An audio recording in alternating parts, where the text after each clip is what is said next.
Good morning, yeah. Good morning, everyone. Hope you have a wonderful day.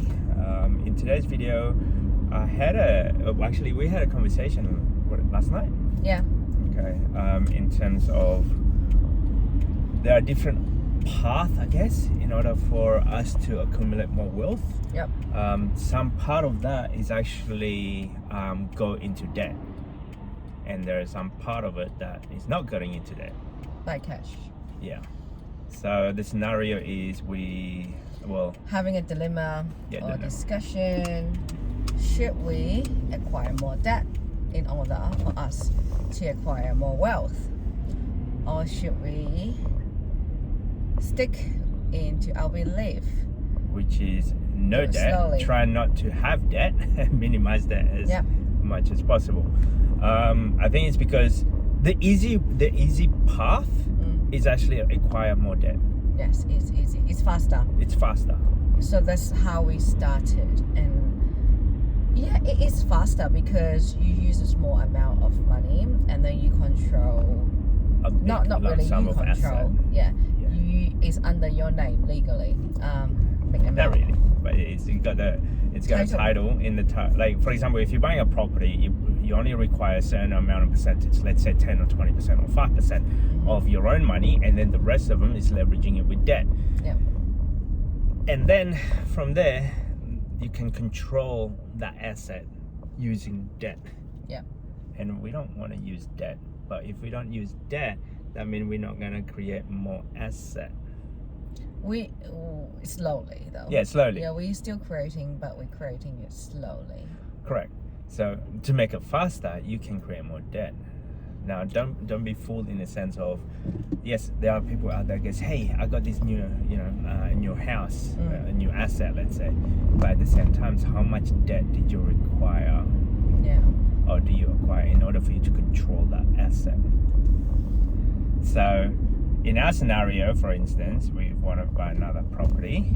We can do it. The easiest path would be, we're going to put 30% deposit, and then the rest of them would be in mortgage. Yeah. But that would mean we're going to be partnershiping with the bank or the debt.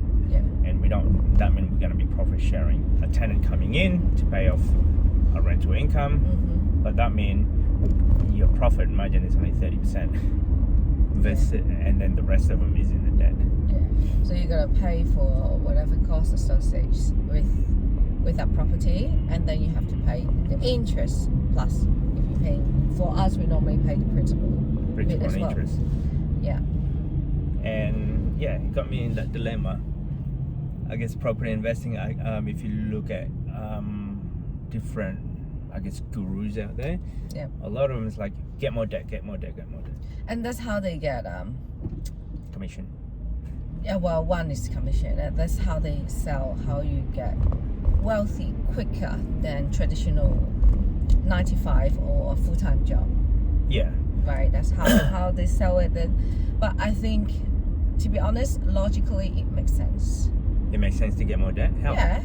Well, you generate income if everything doesn't fall apart. Everything that's goes true. Smoothly. Yeah. Yes, it works, and by the number, only if there's no hiccups in between. Correct. If there's no hiccup, there's no damages. The tenant's there every day of the week. Throughout the whole entire 30 years that you're getting a mortgage for. What else is that? There's nothing wrong, and only the upside will, which is what you see in majority of, I guess, wealth creation plan. Is like you only see the upside, but you don't see what happened in the middle. Yeah, people don't mention it. People don't mention what happened if tenant damaged the property. What if you're making losses every week? Yeah. You're just waiting for the capital gain. How long can you wait for? Correct. Every single week you're gonna pay extra to keep the property.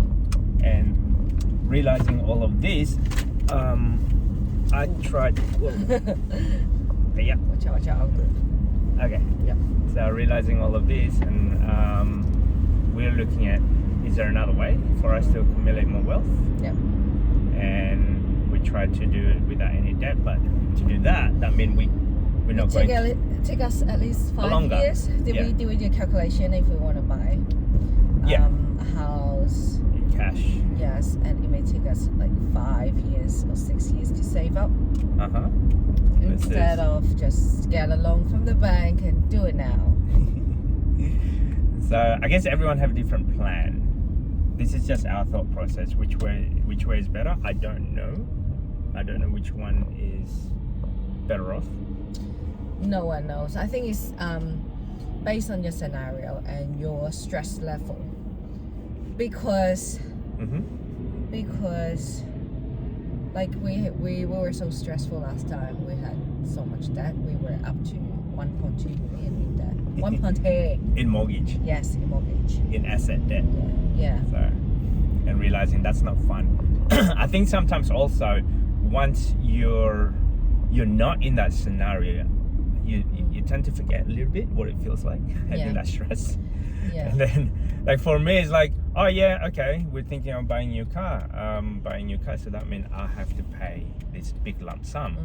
And I'm like, if I buy a new car, that means that big lump sum it could have actually utilized as a deposit or save it for the house. A deposit, or if not pay down the mortgage, or creating an income somewhere else. Whereas a car is just a depreciating asset, and it's just a mean of transportation between A to B. And trying to impress people that you don't even know. Yeah. So that's what's in my mind at the moment. That's just our thought process. So is there any other things? I don't know. We have these arguments every single day. Should we get more loan or should we save up for cash? Should we put money in ETF or should we save it for property or pay off the investment properties mortgage? So there's a lot of different scenarios, but sometimes when I look at all of that, they're all quite good. But at the end, it's like, all right, we're going back to any excess income. At the end of the week, we split it into two. Yep. 50% goes to pay off the mortgage, and 50% goes to the ETF. That's our current stage strategy. Who knows? Maybe it will change tomorrow. Yeah. But for me, as long as we're putting money aside in investment, it's not spending on other stuff like unnecessary stuff. Yeah. Because we need to invest. If we don't invest, we're missing out the compound interest effect, and we are just wasting our time and money. As long as we are putting money to do something generating wealth for the future us, then I'm grateful, and I think it's a good plan. Correct. Instead of spending it on something that is probably going to go through the bin. Later. Yeah, materialistic position. Yeah. So, like our goal at the moment. So let's say if you have, with our scenarios, like we don't have any consumer debt. No. And every week there's an excess income, whether it's $50, $100, or whatever dollars it is. Yeah. At the end of the week, I assess where we at, and whatever the excess income, we split that into two. 50% goes to paying off the mortgage, and 50% goes to buying ETF. Yeah. That's the simple format. When you don't have debt to service to, there's a lot more possibility that you can do with your money. You save up a lot faster because you don't have to pay that expense. That's how we see it, expense. Yeah. And also you feel a lot lighter, not as stressful. Not as stressful. I think we learned this when we actually bought a second-hand clothes somewhere in the upper town. Yeah, for our son. For our first child. Firstborn. There was a couple where they're like, oh, we just sold our house, we're moving out, so we don't need this clothing anymore. And I remember that they said, we bought this house 10 years ago, we just pay off the mortgage, we pay as much as we could. And after that, we're like, why would you pay it as fast as you could when you can use the money to reinvest in something else? To leverage. You should, create more income. We didn't understand it back then, but because we're not in that mindset. Yeah. Yeah. 10 years to pay off that house. And I think that house, at least they bought it maybe at that time, 700,000 or 800,000. Yeah. Right, it will be.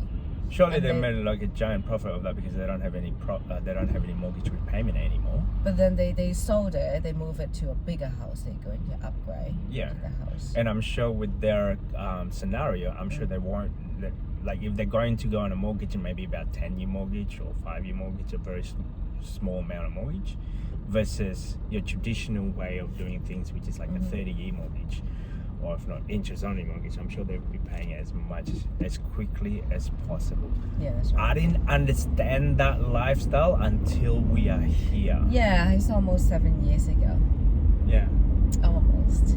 And I remember vividly when you mentioned to me, it goes, oh, they don't have any debt. And I'm Yeah, like, paid off in 10 years. so once we actually pay it off ourselves, I'm like, oh, so this is what it feels like. But it's different. That is the principal place of residence. Correct. For us, we're just trying to pay off the investment. Investment property. Yes. Tax-wise, it doesn't make sense. Okay, don't talk about that. We're not talking about tax. We're not accountant. Yeah. We're just looking at how to minimize stress. Yeah. That's the main part. To minimize stress is like have no debt. The less debt you have, the less payment that you have to give every week to whatever company it is, whether it's a mortgage or credit card company. Yeah. The less worry you have to do, and the less way like for you to be in a job in a sense.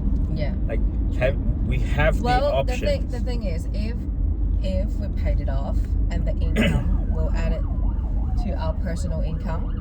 Yep. We'll add it into our personal income. Okay. And then which means we can quit the job. Let's say quit the job, then your personal income will go lower, so tax don't have a problem. And So on we're top still of that, paying tax, okay? We're not avoiding it.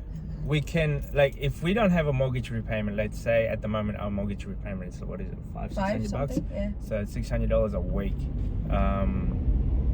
If we don't have any mortgage repayment, that's an extra $600 a week that we can save up to accumulate more asset without having any debt.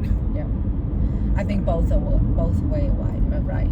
Yeah. There's no right. There's no right or wrong way of doing things, but this is just our way of doing things. Yep. Our way of doing things is just trying to minimize as much consumer debt, or if not mortgage debt as well, as quickly as possible.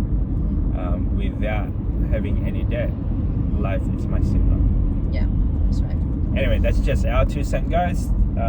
If you like this type of content, don't forget to subscribe, comment. And see you next time. Bye. Bye.